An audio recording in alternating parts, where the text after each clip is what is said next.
Okay, so I'm gonna be reading questions on Reddit and them asking how they can improve at whatever they're asking for. So this first one is, how do I entry when my team cannot? I'm bronze 2 and I just got to silver a couple days ago. I try ranking up with Reyna and Jet and I can't. If I'm using Duelist, my team can't give info and so I should just run in and die. But if I'm an initiator, I give info to my Duelist and they just sit there and not entry. That's essentially what they're saying. He said he was in silver, and he's having trouble with Duelists and entering, or him entering as Duelist and his entire team baiting him and not helping him. And these lower ranks, teams don't really know, or players don't really know their role and how to use their utility efficiently. So that's why when higher tier players or a higher level players say to get out of these ranks, it's just to practice your aim and mechanics and then get out of it that way, because since they don't know how to use their utility that well, in general, their entire game sense and mechanics just aren't that good. Just to give a general tip though, is when you're playing Duelist, as from a Duelist perspective, you need to communicate when you're going to go into the site. If you're just a silent Duelist and just randomly going in, then nothing's gonna happen.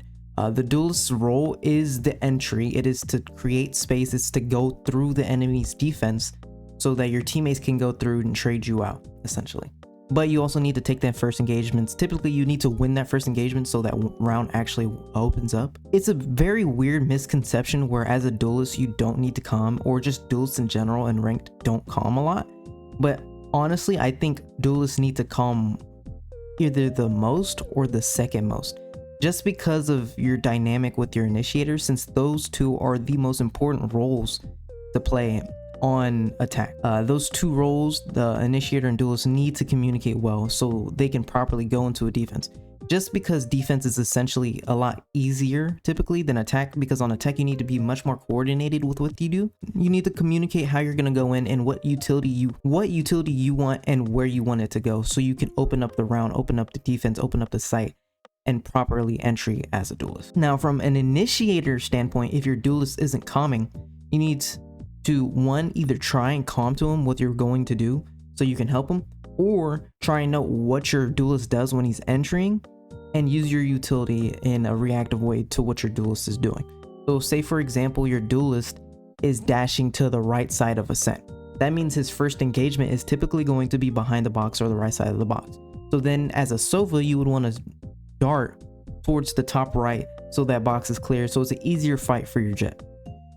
You know, in ways like that, you want to be more reactive. Try and communicate with your Duelist, but if you don't end up getting communication through them so you guys can get some kind of duo going on, then you just have to try your best to assist them how you can. Or you can just use your initiator utility more selfishly. You kind of bait your Duelist a little bit if he's of course not like communicating with you.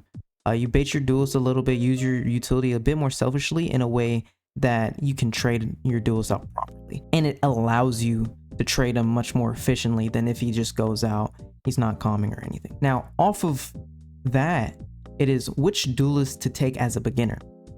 I started 3 months ago and I struggled choosing the correct role, and now I'm generally maining Omen, Fade, sometimes Vise, because I like supporting my team as I suck at aiming, and using Fade and Omen and I can just shoot and smoke enemies or get info and run and stun.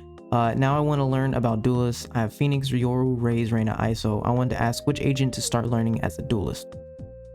So in my opinion, the best Duelist to take as a beginner, if you want to learn Valorant, is either ISO or Reyna. Personally, I would probably say Reyna since it's less of a crutch.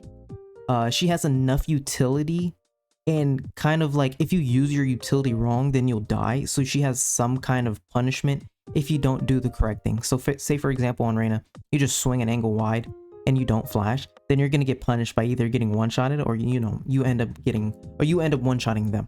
Then it trains your ability to take engagements and not. But if you do end up dying, you're like, oh dang, I should have flashed this, and then it would have been a free fight. And then it tells you, okay, I need to flash right here when I'm peeking an angle. So say if you go to Sky, then you flash that area again.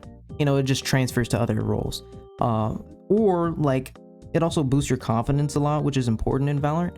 But like if you use your heal wrong, like you heal immediately after you get a kill, then maybe you're like, you just get in a bad position instead of you could have just dismissed away. Or like if you dismiss too early, then you just miss out on a kill, then you're like, oh, I should have just stayed for the next kill, had my crosshair placement correct, and then dismissed away. Since especially on Reyna, like the dismiss lasts a long time, like the little soul orb, you can go for another fight and then immediately dismiss away, and that gets a lot of value. That's my personal opinion. Now, if you want to take a duelist to rank up, I would probably say Phoenix. Phoenix has an impossible to dodge flash, really broken. He can heal himself. He's kind of like a Reyna, but better in my opinion. But yeah, that's what I would say. This next one is, I'm terrified of playing ranked. Now, the TLDR of this is that she is a girl, and when she goes into ranked and tries to talk or just plays the game in general, they have guys, you know, the Valorant community, ends up, you know, being very, very toxic. Now, for this person, I would say the best thing she can do is to just reactively mute her teammates. If she wants to go into games with comms muted, then she can. But personally, I would just try and play normally. Don't be scared to talk. Because, you know, there's more normal people than not, hopefully. I'm a guy, so I don't really know the perspective too much. But the best thing you can do, in my opinion, is to go into the game, be normal, calm, do whatever you need. And anybody who just is toxic to you, just immediately mute them. Don't care, just continue playing the game normally and try to have it not affect your mental as much. Try not to care as much.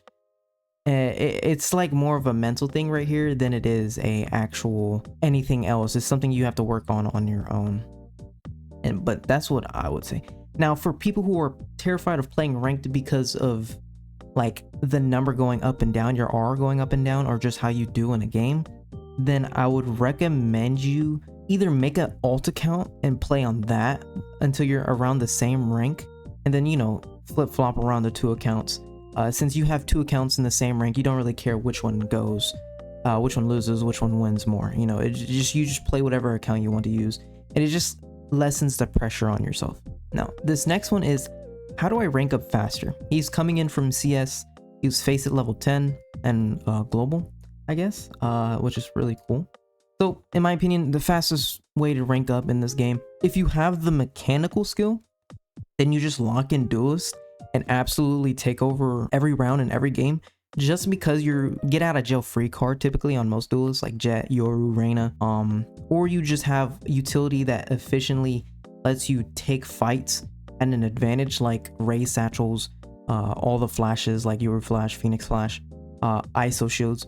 You just use those, take advantage of every 1v1, use your better mechanics against the players. You just win every game typically just because your mechanics are so much better. Outside of that, for other players, is to find a duo who wants to improve just as much as you. And so if you're playing with that duo who wants to improve, they're improving a lot, you know, you kind of take on that kind of energy. It's just you surround yourself with better players or players who want to improve just as much as you. And you guys care about the game. You'll eventually rank up a lot more than if you're just solo queuing, since people in solo queue and in ranked typically just play ranked with no brain, no thoughts, and they just to play the game. That's typically what's happening in ranked and in solo queue. There's that. And then there's also playing every day. You need to play every day if you want to get better. And as you get better, short term, you're not going to get ranks, but long term, you will rank up, you will get better, and you will improve if you are properly focused and playing the game properly, of course. Other than that, I would limit your games to a certain amount.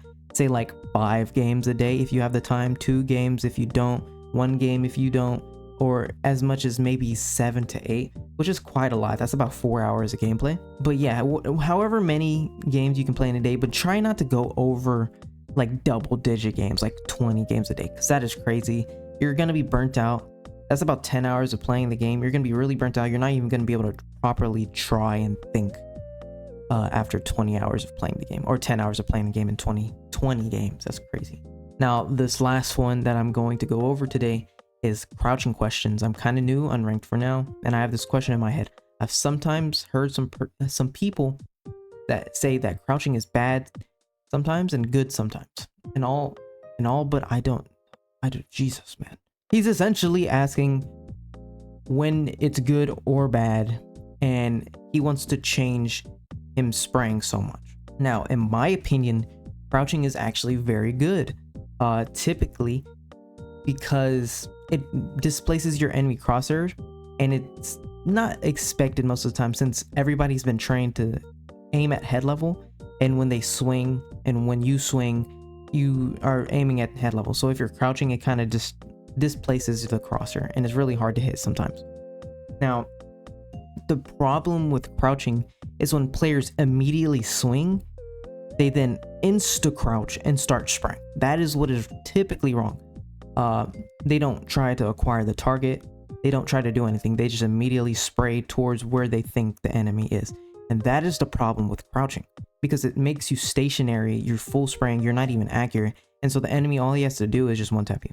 And that's where the crouching is bad stimulus, or not stimulus, agenda goes, or it comes from.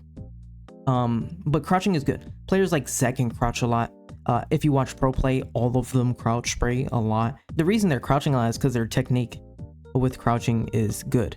They're not doing the premi thing, but when they're crouching, they're acquiring their target and then shooting the enemy with their first bullet. So their first bullet accuracy is actually good. So the first 4 to 5 bullets in all of the guns typically, or mainly the Vandal and Phantom, are actually accurate. And hitting all 4 of those bullets immediately in a spray is not as fast as insta-tapping them, of course, but it's still extremely fast. So if you just crouch spray, or crouch, shoot them, hit them with your first bullet, and then spray, then you're typically going to kill that person. And it's just much more consistent sometimes, because the movement of players can be really off-putting. And so just crouch spray, make them slow, and then hit them with the rest of the bullets. It's just really consistent. And that's why they typically do it in my brain. Crouching isn't bad. You just have to have good first bullet accuracy. You have to actually try and aim at the person and then shoot when crouching. Don't just insta crouch and spray. That's the bad, right?